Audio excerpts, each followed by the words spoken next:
Selamat pagi pendengar podcast. Kali ini sudah cukup lama gue vakum. Dari tahun lalu podcast kedua. Sekarang gue mau lanjut ke podcast ketiga. Gue di sini nggak sendiri. Gue ditemanin teman yang baru karena Edo dia lagi ada kegiatan. Jadi kita ditemenin Kak Aris.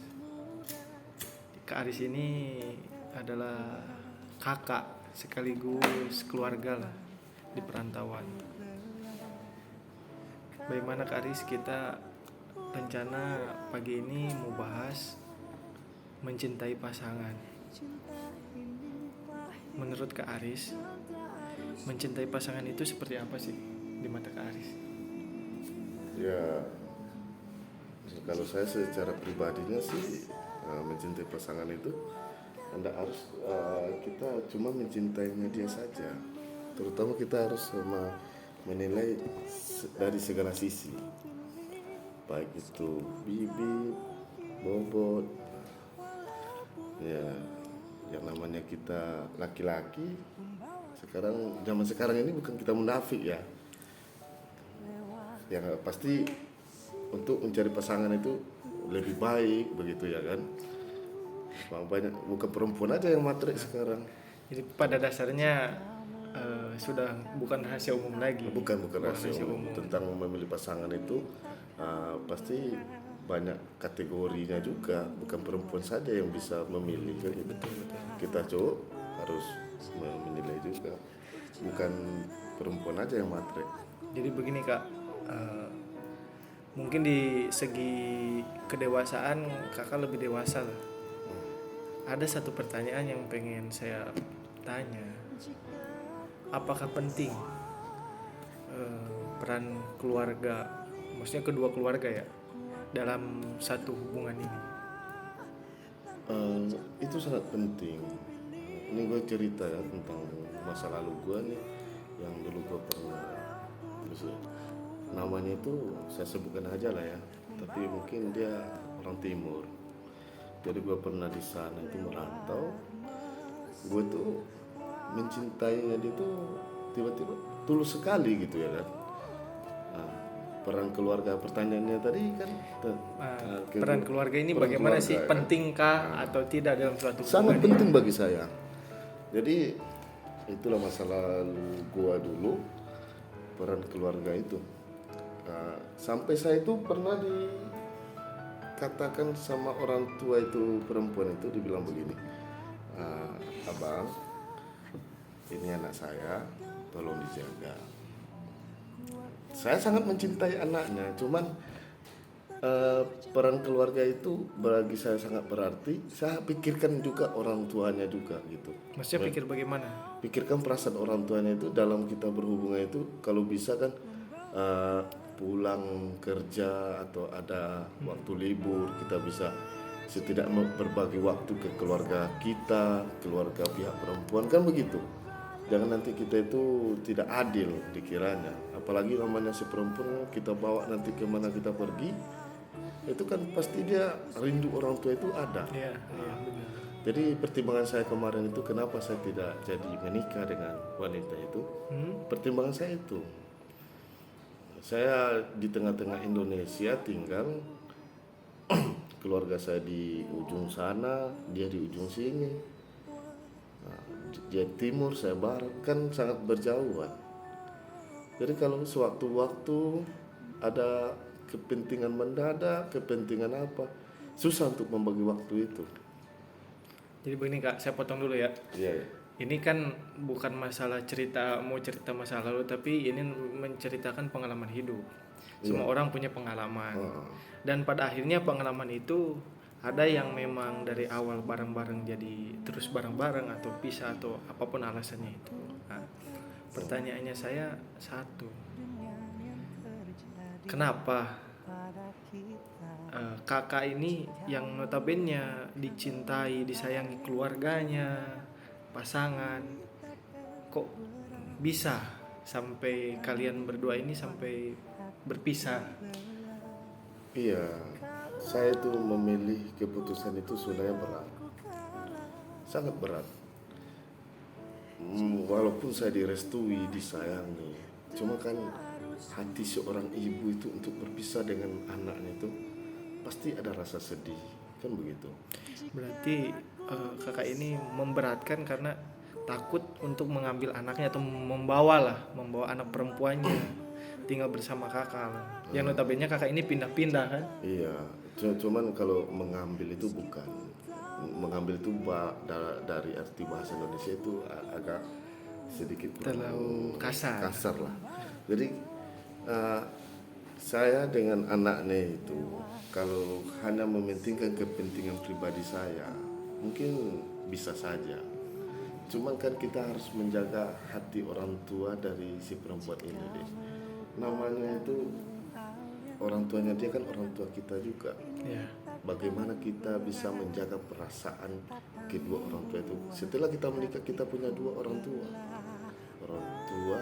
kandung kita dengan orang tua istri kita. Betul. Betul kan? Betul. Jadi itulah pengalaman saya itu, peran keluarga itu sangat penting.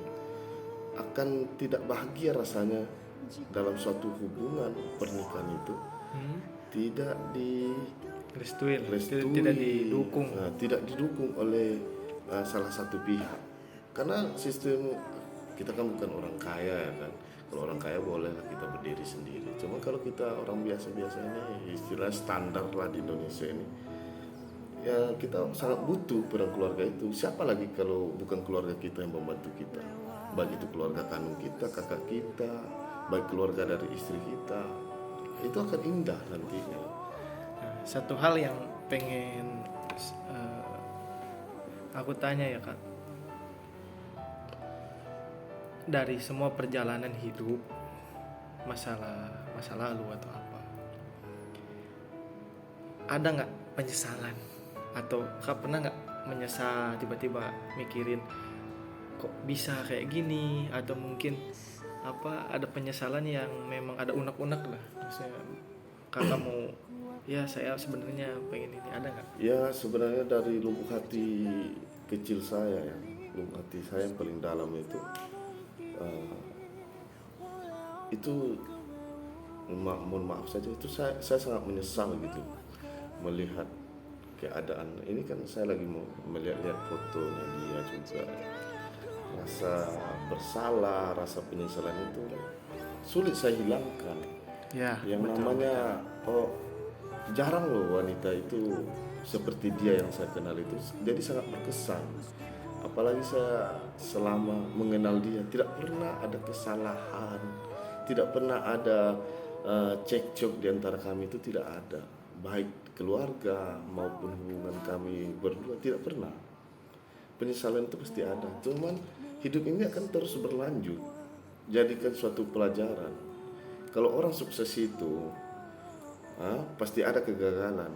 Ya. Berani mencoba berarti berani gagal. Ya, gitu. betul. Itu intinya. Jadi harus pikirkan untuk memilih pasangan itu harus dipikirkan baik-baik dari segala sisi. Nah, sebelum podcast ini saya tutup, ada satu yang saya pengen tanya nih. Kalau misalkan dia ada nih, atau misalkan kakak belum sempat sampaikan apa yang pengen kakak sampaikan, apa sih yang pengen kakak ungkapin ke dia nih? Entah mungkin jaga diri lah atau apa. Ya, di podcast ini saya sampaikan untuk dia.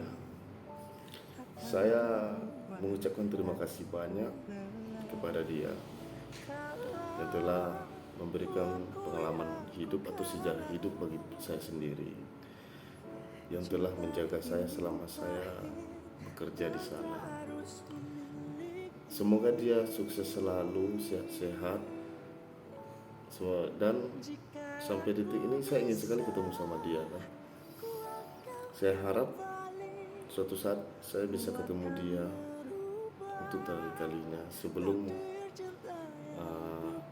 saya benar-benar tidak bisa melihat dia lagi. Saya akan mengungkapkan rasa penyesalan saya itu di depan dia. Entah bagaimana nanti ke depannya saya itu Sejujurnya ini kalau andaikan waktu bisa diputar, saya akan memilih dia, itu saja. Karena saya situasinya sekarang itu seperti makam buah si Malakama deh. Bayangkan saja itu, di saat dia memberikan kabar undangan itu, hati saya itu hancur. Tapi saya tidak bisa egois. Saya yang membuat keadaan ini begini. Itulah penyesalan saya. Dia sudah mengeluarkan saya, cuma saya tidak ingin gambaran dalam kehidupan saya pada saat itu akan ada yang tersakiti. Saya sangat berterima kasih sama dia. Oke. Semoga dia sehat selalu di sana dan bahagia dengan keluarga kecilnya. Oke. Jadi untuk podcast kali ini kita tutup dulu. Mungkin pengalaman dari Kak Aris ini sangat berharga. Untuk kata-kata bijak pagi ini, hargai orang yang pernah ada di hidup kamu. Karena mau bagaimanapun, dia pernah jadi orang yang berharga. Mantap sekali itu betul itu. Gue setuju itu. Jadi gue Argo, gue pamit dulu dengan Kak Aris. Nanti kita ketemu lagi di podcast selanjutnya.